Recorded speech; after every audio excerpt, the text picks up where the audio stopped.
Good morning students. आज की जो आपकी वर्कशीट है वो वर्कशीट नंबर 42 है। क्लास 9th विषय लोकतांत्रिक राजनीति से लिया गया पाठ है और आज आपका टॉपिक है न्यायपालिका।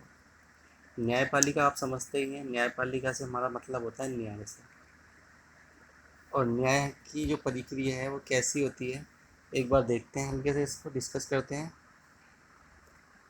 सेंटर में होती है सर्वोच्च न्यायालय, राज्यों में होता है उच्च न्यायालय, जिला न्यायालय हमारा राज्य में होता है और स्थानीय स्तर पर न्यायालय जो होते हैं वो सम्मिलित होते हैं। ये न्यायालय इसलिए बनाए जाते हैं ताकि जो लोगों की पहुंच है वो इनके आसपास रहे। स्थानीय स्तर पर न्यायालय बनाए जाते हैं ताकि जो स्थानीय लोग हैं वो न्याय प्रक्रिया में उनको कोई लेट ना हो और तुरंत उन्हें न्याय मिल जाए। लेकिन कई बार ऐसा होता है स्थानीय स्तर पर उनको न्याय सही से नहीं मिल पाता, तो वो जाके जिला न्यायालय में जा सकते हैं। जिला न्यायालय से संतुष्ट ना होने पर वो उच्च न्यायालय में जा सकते हैं और वहाँ से भी अगर संतुष्ट नहीं है तो वो सर्वोच्च न्यायालय जा सकते हैं। सर्वोच्च न्यायालय का जो फैसला होगा वो आखिरी फैसला होता है, उसके बाद वो किसी भी न्यायालय में नहीं जा सकते हैं। तो ये हमारी न्यायालय की प्रक्रिया है। और हमारे देश में जो न्यायपालिका की प्रक्रिया बनाई गई है वो एकीकृत प्रक्रिया बनाई गई है, यानी कि एकीकृत न्यायपालिका है हमारे देश में।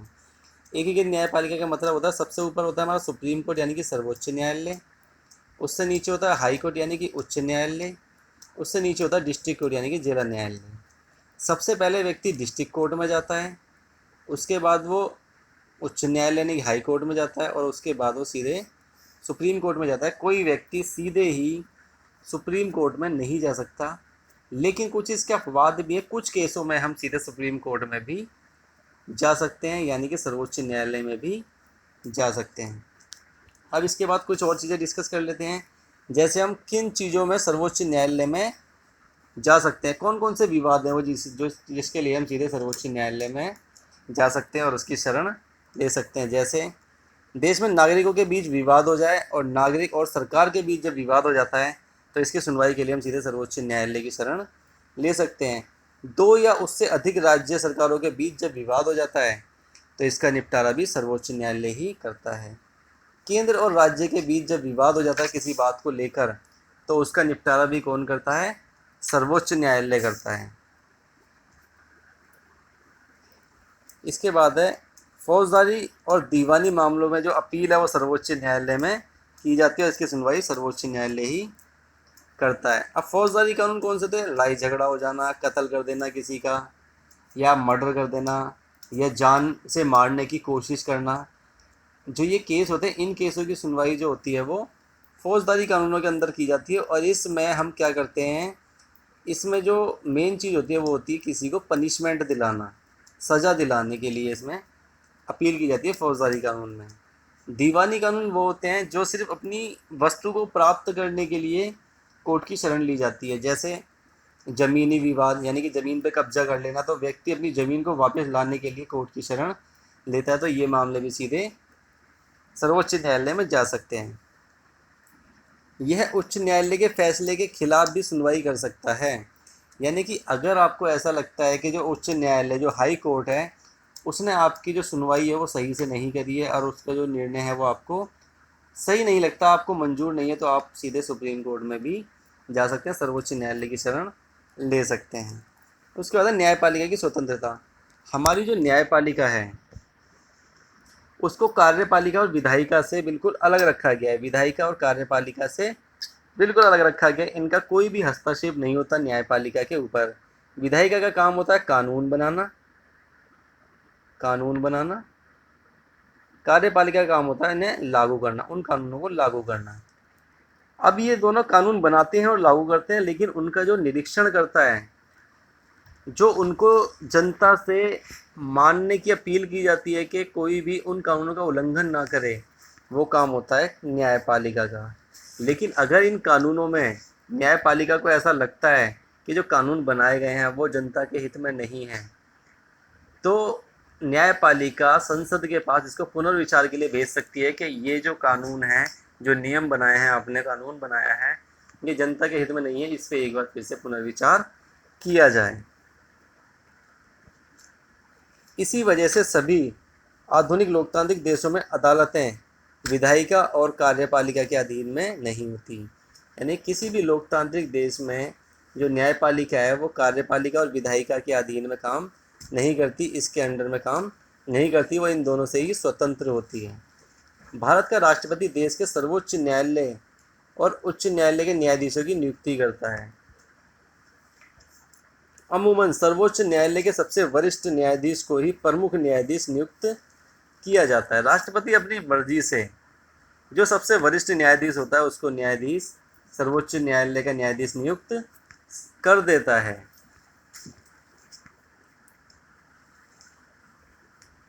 एक बार किसी व्यक्ति को सर्वोच्च न्यायालय का उच्च न्यायालय का न्यायाधीश नियुक्त करने के बाद उसे उसके पद से हटाना लगभग असंभव हो जाता है।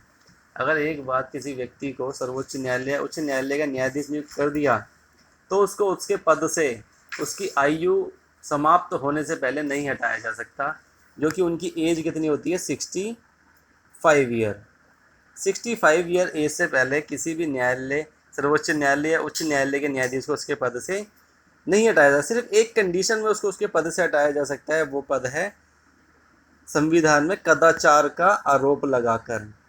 अगर हम किसी न्यायाधीश पर कदाचार का आरोप लगाते हैं, यानी कि हम ये आरोप लगाते हैं कि वो अपने पद पे सही से काम नहीं कर रहा है, तो उसके पद से उसको हटाया जा सकता है। लेकिन इसकी भी एक प्रक्रिया होती है, जैसे लोकसभा में 100 सदस्यों के साइन चाहिए इस प्रस्ताव को लाने के लिए, और लोकसभा में 50 सदस्यों के साइन चाहिए इस प्रस्ताव को लाने के लिए। अगर ये दोनों ही व्यक्ति साइन कर देते हैं, लोकसभा और राज्यसभा के सदस्य हैं, वो इस संख्या में साइन कर देते हैं, तो ये प्रक्रिया शुरू हो जाती है न्यायाधीश को उसके पद से हटाने की। उसके बाद एक 5 सदस्यों की कमेटी गठित की जाती है, जो कि सारे के सारे न्यायाधीश होते हैं, और वो इसकी छानबीन करते हैं कि जिस न्यायाधीश पे कदाचार का आरोप लगाया गया कि वो सही है या नहीं। अगर ये सदस्य, जो 5 सदस्यों की कमेटी होती है, ये बोल देती है कि हाँ, जो न्यायाधीश पे जो आरोप लगाया गया है वो सही है, तो फिर लोकसभा और राज्यसभा के 2/3 सदस्य इस पर साइन कर देते हैं, और उसके बाद ये सीधा राष्ट्रपति के पास जाता है। राष्ट्रपति इस पे साइन कर देता है प्रस्ताव पे, और राष्ट्रपति को अपने पद से हटा दिया जाता है। लेकिन भारत में आज तक ऐसा नहीं हुआ कि किसी भी न्यायाधीश को कदाचार का आरोप के तहत उसके पद से हटाया गया हो। हालांकि ये आरोप न्यायाधीशों पे लग चुका है। 2 न्यायाधीश हैं जिन पे ये आरोप लग चुका है, लेकिन उनको उनके पद से अभी तक हटाया नहीं गया, क्योंकि ये प्रक्रिया पूरी ही नहीं हो पाई। अब आ जाते हैं आगे, न्यायपालिका और भारत का संविधान। यानी कि न्यायपालिका ही संविधान की व्याख्या करने का अधिकार रखती है। जो हमारी न्यायपालिका है उसको संविधान की जो व्याख्या करने का अधिकार है वो हमारी न्यायपालिका के पास है। कोई भी उसके अलावा संविधान की व्याख्या नहीं कर सकता संविधान के। अगर न्यायपालिका को लगता है कि विधायिका का कोई कानून या कार्यपालिका की कोई कार्यवाही संविधान के खिलाफ है, तो वह केंद्र और राज्य स्तर पर ऐसे कानून की कार्यवाही को अमान्य घोषित कर सकती है। यानी कि विधायिका और कार्यपालिका किसी ऐसे कानून का निर्माण कर देते हैं जो कि देश हित में नहीं है, जो संविधान के खिलाफ है, तो न्यायपालिका क्या करती है, केंद्र और राज्य स्तर पर ऐसे कानूनों को अमान्य घोषित कर देती है, और ये कह देती है कि ये जो आपने कानून बनाया है ये जनता के हित में नहीं है और ये सही कानून नहीं है, इस पर फिर से पुनर्विचार किया जाए। इस तरह किसी कानून या कार्यपालिका की कार्यवाही को चुनौती मिलती है तो सर्वोच्च न्यायालय उसकी संवैधानिक वैधता तय करता है। यानी कि जब सर्वोच्च न्यायालय ऐसे किसी कानून को चुनौती देता है, इसका मतलब है सर्वोच्च न्यायालय उसकी संवैधानिक वैधता तय करता है कि इसकी क्या वैधता है और क्या नहीं है, इसमें क्या कमियां हैं और क्या नहीं हैं। इसे हम न्यायिक समीक्षा के रूप में जानते हैं। सर्वोच्च न्यायालय ने यह भी फैसला दिया है कि संसद संविधान के मूलभूत सिद्धांतों में बदलाव नहीं कर सकती। यानी कि सर्वोच्च न्यायालय कहता है कि संविधान के अंदर कोई भी बदलाव जो है वो संसद नहीं कर सकती, वो अधिकार सिर्फ न्यायालय के पास है। न्यायपालिका और मौलिक अधिकार, यानी कि मौलिक अधिकारों के केस में आप न्यायपालिका की शरण ले सकते हैं।